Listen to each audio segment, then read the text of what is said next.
get set to welcome in on the Brenden line, Sactown Sports 1140s insider, Brenden Nunes. Brenden, good morning. How are you? Morning. I'm doing well. How about yourself? Doing good. Yeah. Friday, there's a game tonight. Anything eventful? Yeah, anything going on today?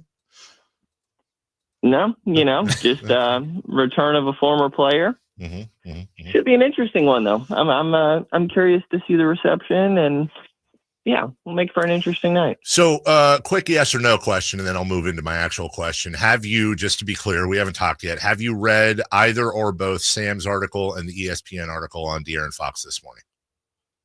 Honestly, I have not. Berlad was just asking me this, and I missed it. So I have not yet. Well, good luck. Yeah, you will. There's lots to chew on. Why don't you call us back in 10 minutes? There's a lot to unpack in there, but I think perhaps there's two things that are going to really land. Number one, a quote from De'Aaron Fox: "There was no blanking list. I wanted to go to San Antonio. A lot of people are mad, saying I handcuffed the team. Well, this is my career. It's not my job to help build your team. I'm not about to just go where they want me to go." Now, a naysayer would say he handcuffed the team by choosing one spot. Somebody else would say, well, teams can choose where players go all the time. Why should a player not have a choice? Do you fall on either side of that argument?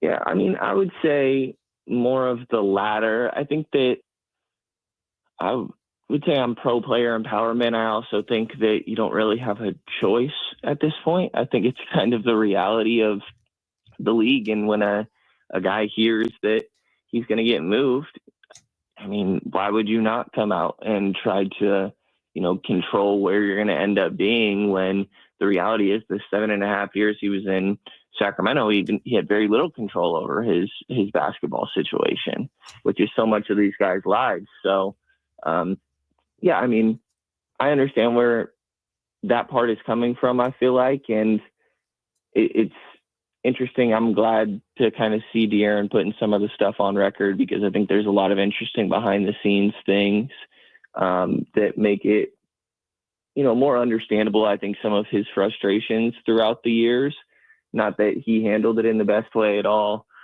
on the way out or anything like that, but I think one of my consistent feelings throughout this whole process is people are really harping on De'Aaron is I feel like we're getting mad at him for not being something that he never was in a lot of circumstances. And he's been fairly consistent, I feel like, with his personality and how he goes about things, I will say. Yeah, I think, when you'll get a chance to see these pieces, they're both a little bit different. Like to Dave's point, the ESPN article has probably more current quotes from De'Aaron.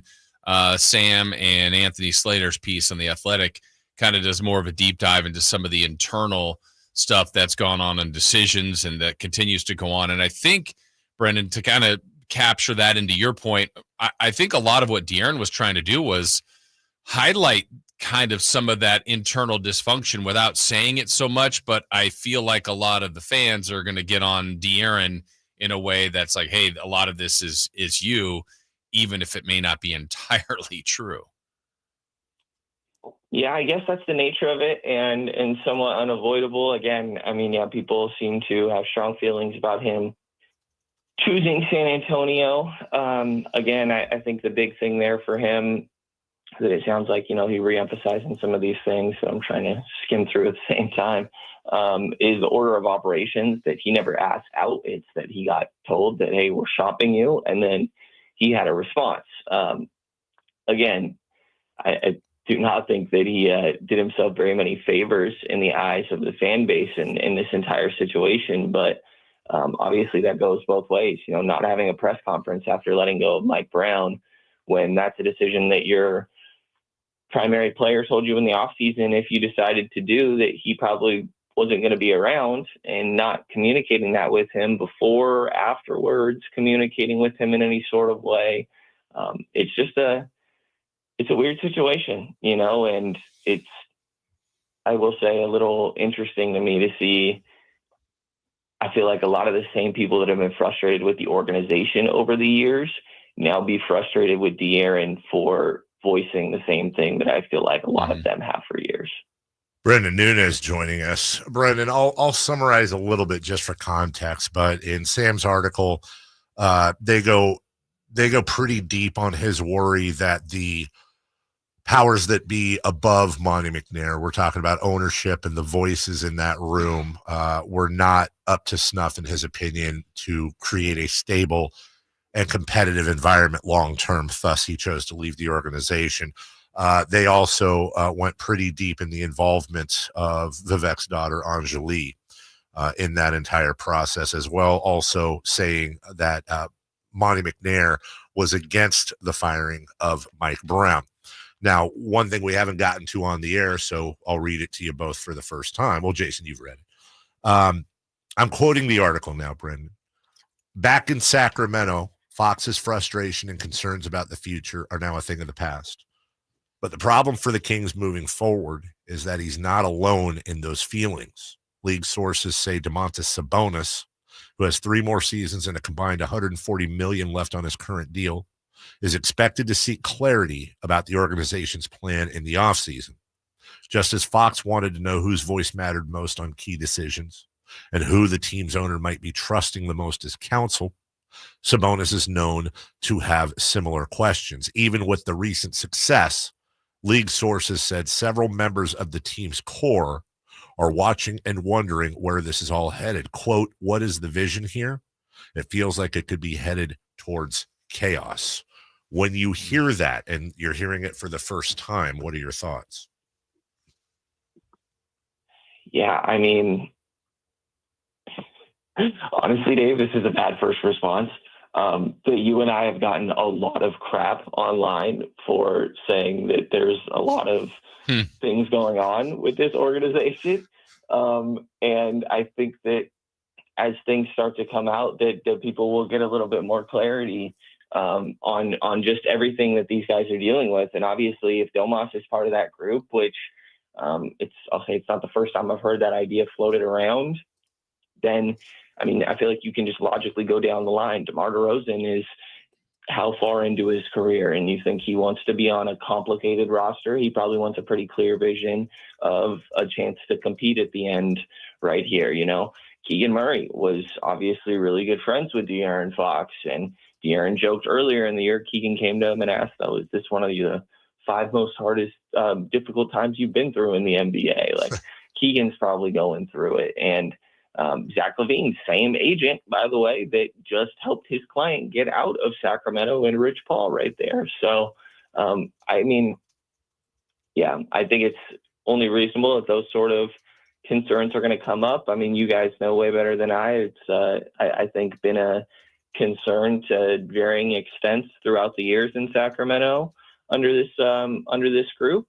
And so we'll see the direction that continues to trend in as we reach this offseason. But the continuity, and I think back a lot to Mike Brown talking about having a vertical and horizontal alignment, and that being crucial to changing the culture in Sacramento. And I just do not feel like we could be very much further from that than we are right now.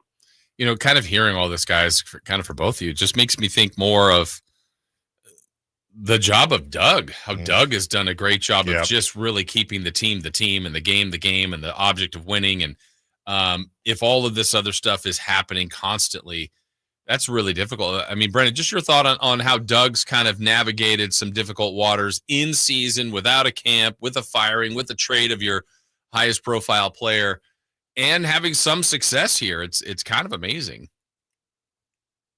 Yeah, it has been. Post All-Star break, they're top 10 in offense and defense. And I think that defense aspect is really what, perks my ears up, getting a win against Houston on the road, and to throw out that unique scheme against Denver, and specifically the nature of how they went about that, and still managing to execute something that they clearly had just implemented. It sounded like that morning, a shoot around, I think was super encouraging. And Doug definitely deserves a lot of credit. You know, he doesn't have the sort of typical experience of somebody going into this role either. So I think that, I think points to his credit even more so that he's figuring all this stuff out on the fly with a very new look roster. And you're seeing some of these other guys, I think, get acclimated. Valanciunas, obviously, making that job a little bit easier with everything that he's bringing in some of these other pieces. But yeah, you got to feel like Doug has done a phenomenal job with this group so far. And there's not really two ways to look at it, I feel like. What do you expect tonight, non-basketball related? What do you expect the reception will be for Deere and Fox? What do you expect the emotion to be like tonight? I'm thinking there's going to be a lot of booze, but I think that you mean liquor, like video, bourbon, or you mean booze? I got you. Oh, a lot of boo, a lot of a lot of unhappy fanatics. I think during the tribute video and maybe when they introduce his name, that the introducing of the name, I'm not sure. I keep wanting to think like, oh, it's not going to be quite as bad as maybe I'm expecting. But just when they previewed that game, the reaction that it had was a pretty overwhelming boo. So I think that we're leaning towards that. But I hope that, there's a cool moment of acknowledgement during his tribute video. And who knows, if we get him a shoot around right now here in about 2 hours or so, maybe there will be more comments that changes how the reception even goes. And then it's another game, Brenden, that this team has to go to work without Sabonis, though he's sounds like he's getting a little bit closer. And finding out yesterday Malik will be out for tonight. I thought they did a pretty good job in Denver of that, but minus those two guys, how do you expect the Kings to kind of navigate the Sabonis, lack of him in the front court, and then obviously not having a real point guard out there? Yeah, I think that Valanciunas, like I mentioned earlier, has been big for obviously filling that Sabonis spot, but it's more the second unit where typically JV would be now, where you're going Trey Lyles, small ball 5, or they have Scalabissier. They signed to that 10-day contract. Jake Laravia guarding Jokic for stretches. I think that that's where you start to have more question marks on, remaining physical with that group. Is I think the physicality has been one of the big improvements that they've had post All-Star break here throughout this stretch.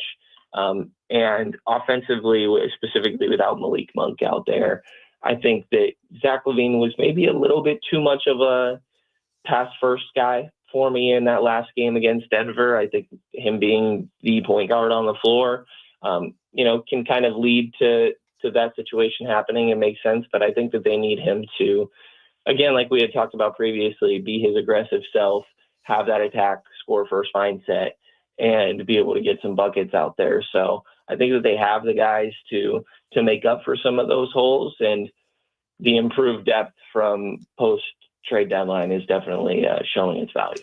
That's Brenden Nunes, Sactown Sports Kings Insider. I want to remind everybody, if you missed any part of this conversation, you can check it out on YouTube, whether you watch the entire program live under the live tab or under the video tab specifically for Brenden, or any other interviews we have, middays or afternoons have. That's another point, Chris. Brenden, thank you, and have yourself a good rest of your day. Yeah, appreciate it, guys. You have a good one. All right, take care. Bye-bye. It's Brenden Nunes. Yeah. Joining us. In the chat, somebody said, was talking about Sam